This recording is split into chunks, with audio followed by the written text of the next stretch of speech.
Hello, नमस्कार मैत्रिणींनो. मी निशा खोत्रे खूप खूप स्वागत करते तुमचं आपल्या यूट्यूब चॅनलमध्ये. आपल्या यूट्यूब चॅनलचं नाव आहे मी अन्नपूर्णा निशा आणि आपल्या यूट्यूब चॅनलवर श्री स्वामी समर्थांचा फोटो ठेवलेला आहे. त्याच्यावर जाऊन क्लिक करा, तुम्हाला माझ्या छान छान रेसिपीज बघायला भेटतील. तर मैत्रिणींनो, मी आज करत आहे घावणे करत आहे बघा. त्याच्यासाठी हे तांदूळ आहेत. हे आपले गावाकडचे तांदूळ असतात ते आहेत, किंवा तुम्ही रेशनचा तांदूळ घेतला तरी चालेल. पण तांदूळ जुना तेवढा घ्यायचा, कारण नवीन तांदूळ जर असेल तर घावणे करताना ना चिकट होतात, चांगले सुटसुटीत असे होत नाही. तर त्याच्यासाठी हे बघा, जुने तांदूळ घ्यायचे आणि काय करायचं, 4 ते 5 तास तांदूळ भिजून घ्यायचे. तर आता बघा, हे तांदूळ आहेत ना, ते मी हे बघा रात्री भिजत ठेवलेले. तर 6 ते 7 तास चांगले भिजले आहेत तांदूळ. हे बघा. तर तुम्ही हे करत असाल ना, तांदूळ भिजत घालताना धुवून ठेवायची, किंवा नंतर धुतले तरी चालतील, कारण आपल्या गावाकडचे तांदूळ असे स्वच्छ असतात. पण जेव्हा तुम्ही रेशनचे तांदूळ घेता तेव्हा जेव्हा भिजत घालतो ना आपण, तेव्हा धुवून 2 पाण्याने धुवून स्वच्छ नंतरच भिजत ठेवा. आणि आता हे आपल्याला मिक्सरला लावून घ्यायचे आहे. तर मिक्सरला लावताना मी दाखवते कशी पेस्ट त्याची करून घ्यायची, केवढी पातळ पेस्ट करून घ्यायची ती. चला, तर आता मी मिक्सरला तांदूळ लावून घेते आणि भेटते तुम्हाला. हे बघा, थोडंसं असं पाणी टाकायचं पहिलं. जास्त पाणी टाकायचं नाही, जास्त पाणी टाकलं तर ते मिक्सर लावताना ना वरती येतं. म्हणून थोडं थोडं पाणी लावून वाटून घ्यायचं. ही टीप लक्षात ठेवा तुम्ही. आणि अशा प्रकारे घावणे एकदा करून तर बघा. आणि छान असे एकदम पांढरे शुभ्र जाळीदार असे घावणे तयार होतील. चांगले तांदूळ भिजले ना की घावणे चांगले येतात. तर मी आता मिक्सरला लावून घेते आणि तुम्हाला पेस्ट दाखवते त्याची. पावडर हे किती करून घेणार आहे मी बारीक ती.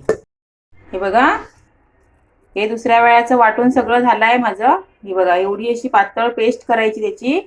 पातळ किती करायचं दाखवते मी, पण हे बघा असं बारीक करायचं एकदम. हे हाताने का दाखवते तुम्हाला मी, समजायला पाहिजे म्हणून. हे बघा,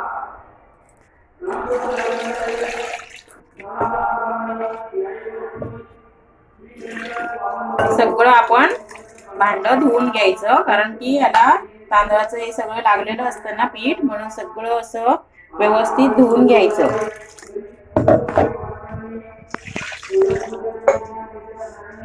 सगळं असं धुवून घ्यायचं. आता हे बघा, आता पाणी आपण हे बघा एवढं असं पातळ करून घ्यायचं, दाखवते मी तुम्हाला. हे बघा, एकदम पण पातळ करायचं नाही, पहिलं थोडं जाडच ठेवा. आणि तव्या बिड्यावर टाकल्यानंतर जर जाड वाटत असेल ना तरच पाणी टाका. आता आपण काय करूया, याच्यामध्ये चवीपुरतं अंदाजाने मीठ टाकायचं. प्रत्येकाने अंदाज ठेवायचा. मी सांगितलं एवढं 1 चमचा 1.5 चमचा असं नाहीये, कारण तुमच्याकडे जसं ही पेस्ट बनवलेली असेल ना तसं मीठ टाकायचं. मी आता याच्यामध्ये 1.5 चमचा आहे बघा मीठ टाकलंय. आता इकडे तवा तापत ठेवला आहे मी. चांगलं तापलं की नाही ते बघायचं पाणी टाकून. तापलं नाहीये, गॅस फुल करायचा. आणि हे बघा, मी कधी पण हे घेते नारळाची किशी, आणि असं तेल घ्यायचं वाटीमध्ये. बघा, असं तेल घ्यायचं, ह्याच्यामध्ये बुडवायचं असं व्यवस्थित, असं तेल लावून घ्यायचं. सगळीकडे पहिल्या सुरुवातीला तर सगळीकडे व्यवस्थित तेल लावून घ्यायचं.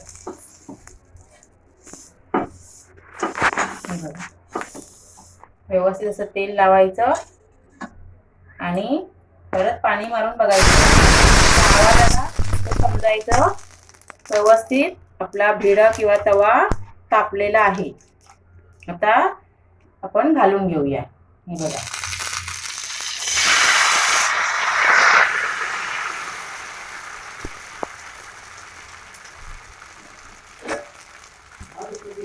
तर झाकण ठेवायचं वरती लगेच.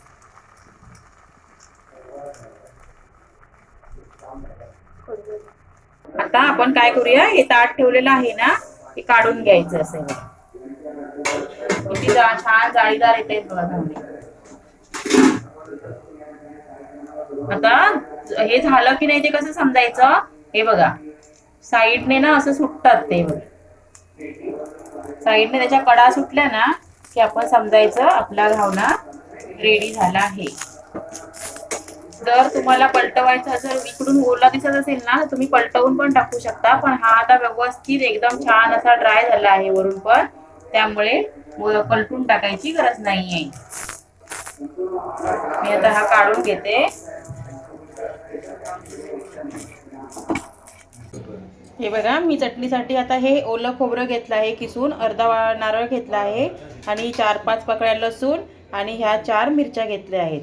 आता ही खोबऱ्याची चटणी आहे ना म्हणून, आणि घावण्यांबरोबर आपण खाणार आहोत घावण्यांसोबत, म्हणून काय करायचं, थोडी तिखट करायची चटणी, मग चांगली लागते. किंवा तुम्ही ही चटणी, हे घावणे ना बटाट्याची तिखट भाजी करून पण खाऊ शकता त्याच्यासोबत, आणि चहासोबत पण एक नंबर लागतात. पण कोणाकोणाला आवडत नाहीत, पण चहासोबत घावणे हा प्रकार एकदम मस्त लागतो बघा. तर मी आता ही चटणी वाटून घेते आणि भेटते तुम्हाला.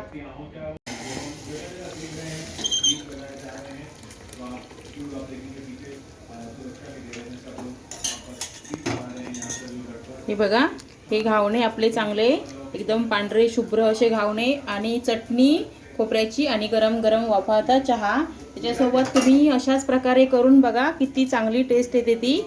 आणि अशाच प्रकारे करा, घरच्यांना खायला द्या.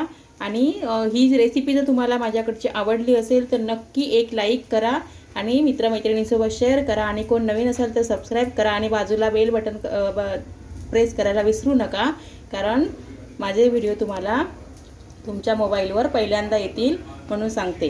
तर आता भेटूया आपण अशाच एका नवीन व्हिडिओमध्ये. तोपर्यंत बाय.